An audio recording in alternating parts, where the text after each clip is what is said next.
Hello everyone, chole bhature ખાવાની ક્યારેય પણ ઈચ્છા થાય તો તમારે ઢાબા કે હોટલમાં જવાની બિલકુલ પણ જરૂર નથી, કારણ કે આજે આપણે એકદમ સિમ્પલ મેથડથી પહેલીવાર જોતાં જ તમે ઝટપટથી આવા સ્વાદિષ્ટ, મજેદાર, ચટપટા અને ટેસ્ટી છોલે ભટુરે જોશો. ભટુરામાં તમે જોશો તો આપણે બિલકુલ મેંદાનો યુઝ નથી કર્યો. ડેલી જેનાથી આપણે રોટલી બનાવીએ છીએ એ જ ઘઉંનો લોટ યુઝ કરીને આપણે ફુગ્ગા જેવા પફ્ડ અને એકદમ ઓથેન્ટિક મેથડથી બનાવ્યા છે. સ્પાઇસી, ટેસ્ટી અને મજેદાર હોટલ સ્ટાઇલ છોલે ભટુરે ભરપૂર ટિપ્સની સાથે મેં આ રેસીપી શેર કરી છે, એટલે આ રેસીપીનો વિડીયો તમે એન્ડ સુધી જોશો. તો ચલો ટાઈમ વેસ્ટ ના કરતાં રેસીપીને શરૂ કરીએ. સૌથી પહેલાં એક મોટા વેસલમાં 2 કપ ઘઉંનો લોટ લીધો છે, જેનાથી આપણે રેગ્યુલર રોટલી બનાવીએ છીએ એ જ લોટ લીધો છે. લોટને અહીંયા આપણે ચાળીને નથી લઈ રહ્યા. ઘઉંના લોટની જગ્યાએ તમે મેંદો પણ લઈ શકો છો. હવે એ જ કપથી માપીને અડધો કપ બારીક સૂજી લીધી છે. સૂજી તમે કોઈ પણ લઈ શકો છો, બારીક અથવા તો મોટી. સૂજીથી આપણા ભટુરે એકદમ ક્રિસ્પી અને કુરકુરા તૈયાર થશે. સ્વાદના અનુસાર મીઠું એડ કરી લેશું. તમે તમારા ટેસ્ટના એકોર્ડિંગ એડ કરી લો. અડધી ચમચી આમાં આપણે ખાંડ એડ કરશું. ખાંડ નાખવાથી સ્વાદમાં ભટુરે સારા લાગશે અને ફરમેન્ટ પણ જલ્દી થશે અને ભટુરાનો કલર પણ ખૂબ જ સરસ આવશે. ભટુરે સારી રીતે ફૂલે અને ફર્મ રહે અને પાવની જેવા બને એના માટે અડધી ચમચી બેકિંગ પાવડર અને 1/4 ચમચી ખાવાનો સોડા લીધો છે.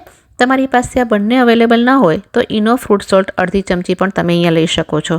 હવે હાથેથી બધી જ વસ્તુઓને પહેલાં મિક્સ કરી લેશું અને એ જ કપના માપથી આપણે અડધો કપ ઘટ્ટ દહીં લીધું છે.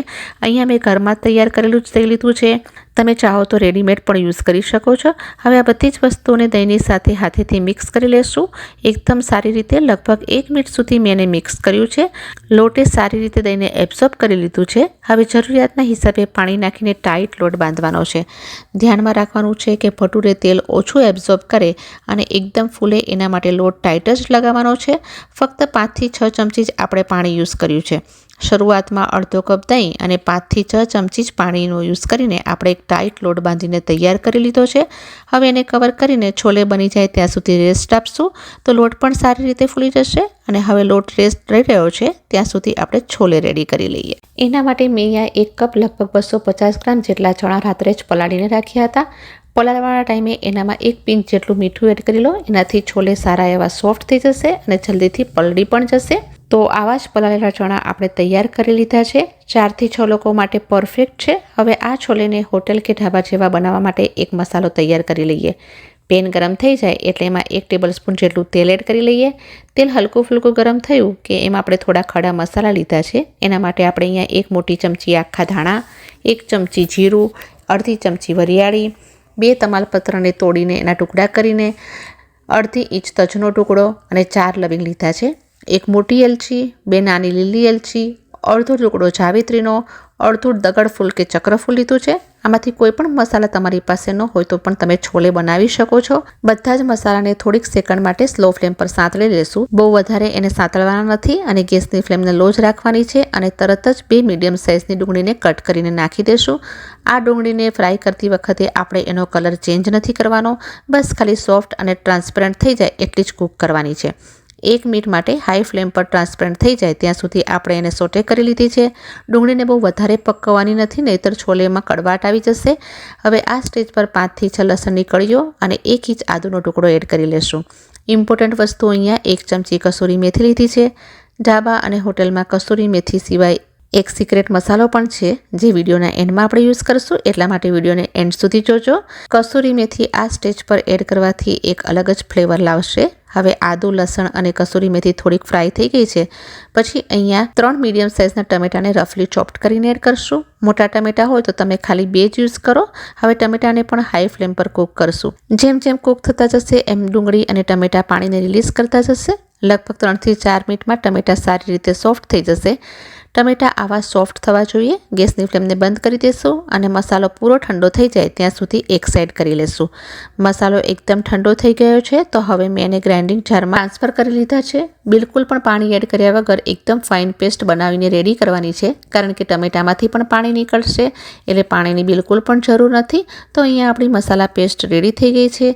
ઢાબા અથવા હોટલમાં આ જ રીતે મસાલો તૈયાર કરીને છોલે બનાવવામાં આવે છે, તો આપણે પણ આમ જ બનાવશું. તમને તો ખ્યાલ છે જ કે છોલે ચણા બોઇલ થવામાં ટાઈમ લે છે, એટલે આજે આપણે એને પ્રેશર કુકરમાં જ તૈયાર કરશું. એકદમ 4 થી 5 વિસલમાં બોઇલ થઈને તૈયાર થઈ જશે. એના માટે આપણે અહીંયા કુકરને ગરમ કરી લીધું છે. એમાં 2 ટેબલસ્પૂન તેલ એડ કરશું. તેલને હલકું ફૂલકું જ ગરમ કર્યું છે, બહુ વધારે ગરમ નથી કરવાનું. તૈયાર કરેલો આ મસાલો આમાં એડ કરી લેશું. એકદમ ગરમ તેલમાં નાખશું તો એ તમારા મોં ઉપર ઉડશે, એટલે આપણે એને હલકું ફૂલકું જ ગરમ કર્યું છે ત્યારે જ મસાલો એડ કરશું. હવે એને સાંતળશું. લીધેલી બધી જ વસ્તુઓ ફ્રાય કરેલી જ છે, તેમ છતાં તેલની અંદર 2 થી 3 મિનિટ માટે સાંતળી લેશું. એકદમ સારી રીતે તેલ સેપરેટ થઈ જાય, કોઈ પણ કચાશ રહી ગઈ હોય તો એ નીકળી જાય. હવે આ સ્ટેજ પર આમાં અડધી ચમચી હળદરનો પાવડર એડ કરશું, અડધી ચમચી કાશ્મીરી લાલ મરચાંનો પાવડર નાખશું અને 1/4 ચમચી હિંગ એડ કરશું. આપણે અહીંયા છોલેનો મસાલો યુઝ નથી કરી રહ્યા, તેમ છતાં છોલેનો ટેસ્ટ તમે જોજો એકદમ મજેદાર આવશે. હવે ફરીથી તેલ સેપરેટ થઈ જાય એટલે કે 2 મિનિટ માટે સાંતળી લેશું. તો તમે જોઈ શકો છો કે તેલ પણ સેપરેટ થઈ ગયું છે અને કલર પણ ચેન્જ થઈ ગયો છે. મસાલો આપણો સારી રીતે કૂક થઈ ગયો છે. તો હવે એમાં થોડીક બારીક સમારેલી કોથમીર એડ કરીશું. ફરીથી 1 મિનિટ માટે ફ્રાય કરી લેશું. આ મસાલાને ઠંડો કરીને તમે એરટાઇટ કન્ટેનરમાં બંધ કરીને રાખી શકો છો અને આ મસાલામાંથી અલગ અલગ ટાઈપની સબ્જી પણ રેડી કરી શકો છો, જેમ કે મટર પનીર, આલુ મટર, મિક્સ વેજ, મિક્સ કોલ્હાપુરી કે પછી મિક્સ કોરમા, એવી ઘણી બધી ડીશ તૈયાર કરી શકો છો. અને એને શાહી ટચ દેવા માટે પલાળેલા કાજુ પણ આમાં એડ કરી શકો છો. હવે આ મસાલામાં પલાળેલા ચણા એડ કરી લેશું. સાથે સ્વાદના હિસાબે મીઠું એડ કરી લેશું. ફરીથી આ મસાલામાં ચણાને મીડિયમ ફ્લેમ પર મિક્સ કરી લેશું. બધા જ ચણા પર મસાલાનું કોટિંગ થઈ જવું જોઈએ. આ રીતે મિક્સ કરવાથી એનો ટેસ્ટ બહુ સરસ આવશે અને ચણાની અંદર સુધી મસાલો જશે. હવે એનો કલર પણ થોડો ચેન્જ થઈ ગયો છે, તો આ સ્ટેજ પર તમારે જેટલું ઘટ કે પાતળું ગ્રેવી જોઈતી હોય એ હિસાબે પાણી એડ કરો. મસાલો ગ્રાઇન્ડ કરેલા ગ્રાઇન્ડર જારમાં જ મેં 1 કપ જેટલું પાણી એડ કરી દીધું હતું અને એને રિન્સ કરીને લઈ લીધું છે. તો ટોટલ મેં 1.5 ગ્લાસ પાણી આમાં એડ કર્યું છે. કુકરનું લીડ બંધ કરીને 4 થી 5 વિસલ લઈ લેશું. મારા આ કુકરમાં 4 થી 5 વિસલમાં છોલે બોઇલ થઈ જાય છે. તમારા કુકરમાં જેટલો ટાઈમ લેતો હોય એ હિસાબથી વિસલ લઈ લો. 4 વિસલ પછી કુકર એકદમ ઠંડુ થઈ ગયું છે. લીડ ખોલીને જોશો તો તમે જોઈ શકો છો કે છોલેનો કલર કેટલો સરસ આવ્યો છે. છોલેને આ રીતે ચમચીથી પ્રેસ કરીને જુઓ તો સોફ્ટ થઈ ગયા છે કે નહીં. જો કાચા લાગે તો એક કે 2 વિસલ વધારે લગાવી લો. આવા સોફ્ટ આપણે બોઇલ કરવાના છે. એન્ડમાં એમાં અડધી ચમચી કિચન કિંગ મસાલો એડ કરશું. ઢાબામાં કિચન કિંગ મસાલો અને કસૂરી મેથી બંને યુઝ કરવામાં આવે છે. કિચન કિંગ મસાલો લાસ્ટમાં જ એડ કરો અને કવર કરીને રાખી દો તો આપણા છોલે તૈયાર છે. લોટ પણ અહીંયા સારી રીતે પલળી ચૂક્યો છે. લોટ સારી રીતે પલળી ગયો હોય તો જ એમાં આ રીતની જાળી પડે છે. થોડો રેસ્ટ લીધા પછી એ હલકો સોફ્ટ થાય છે, એટલે શરૂઆતમાં ટાઈટ લોટ બાંધીને તૈયાર કરો. એકવાર ફરીથી એને મસળી લેશું. ભટુરા તમારે જેટલા મોટા અથવા નાના જોઈએ એ હિસાબથી લુઓ લઈ લો. નાનો લુઓ લઈ અને બંને હાથોની વચ્ચે એને સારી રીતે મસળશું કે એમાં એક પણ ક્રેક ના રહે અને બાકીના લોટને કવર કરીને રાખી મૂકશું જેથી ડ્રાય ના થઈ જાય. હવે લુવાને આપણે વણી લેશું. તેલ કે લોટની કંઈ પણ જરૂર નહીં પડે, એમને એમ જ એને વણવાના છે અને સારી રીતે વણાઈ પણ જશે. ટ્રેડિશનલી ભટુરા મતલબ ઓવેલ શેપમાં જ વણવામાં આવે છે, પણ હું અહીંયા ગોળ શેપમાં વણી રહી છું. તમે ચાહો તો ઓવેલ શેપમાં પણ વણી શકો છો. થોડી એની જાડાઈ રાખવાની જેથી ફૂલવામાં હેલ્પ રહે. હવે આ ભટુરાને ફ્રાય કરવા માટે કડાઈમાં એકદમ ગરમ તેલ કરવાનું છે અને હાઈ ફ્લેમ પર જ ભટુરાને આપણે ડ્રોપ કરવાના છે. ઝારાની મદદથી ભટુરા પર તેલ લગાડતા જશું તો તમે જોઈ શકો છો કે એકદમ ફુગ્ગા જેવા અને તેલને છોડતા જઈને ભટુરા તૈયાર થઈ રહ્યા છે. એકદમ સુંદર, ચબી અને ક્રિસ્પી મસ્ત એવા ભટુરા તૈયાર થયા છે. બંને સાઈડ હાઈ ફ્લેમ પર 2 થી 3 મિનિટ માટે ફ્રાય કરવાના છે. હલકો ગોલ્ડન કલર પણ આવી ગયો છે અને ક્રિસ્પી પણ થઈ ગયા છે. મેંદાના લોટથી પણ ભટુરા બનાવવાની મેથડ સેમ જ છે. ઘઉંનો લોટ થોડો હેલ્ધી હોય એટલે આપણે યુઝ કર્યો છે. ભટુરા ફ્રાય થઈ જાય પછી એને કિચન ટોવેલ પર નીકાળી લેશું જેથી એક્સ્ટ્રા તેલ નીકળી જાય.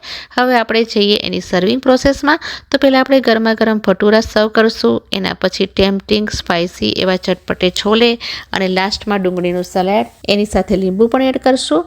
જેને જોવામાં એકદમ ટેમ્પટિંગ, ઢાબા અને હોટલ સ્ટાઇલ હાઇજેનિક રીતે છોલે ભટુરે તમે પણ ઘરે બનાવો એકદમ આસાન રીતથી. તમે આ રેસીપીને એકવાર જરૂરથી ટ્રાય કરો. બધાને ખૂબ જ પસંદ આવશે અને હું એને તોડીને પણ દેખાડું છું. એમાં આ ટાઈપની જાળી આવે તો સમજી જવાનું કે આપણા ભટુરે એકદમ પરફેક્ટ બન્યા છે. અને આ ભટુરે કડક કે ચવડ પણ નથી થતા, મુલાયમ જ રહે છે.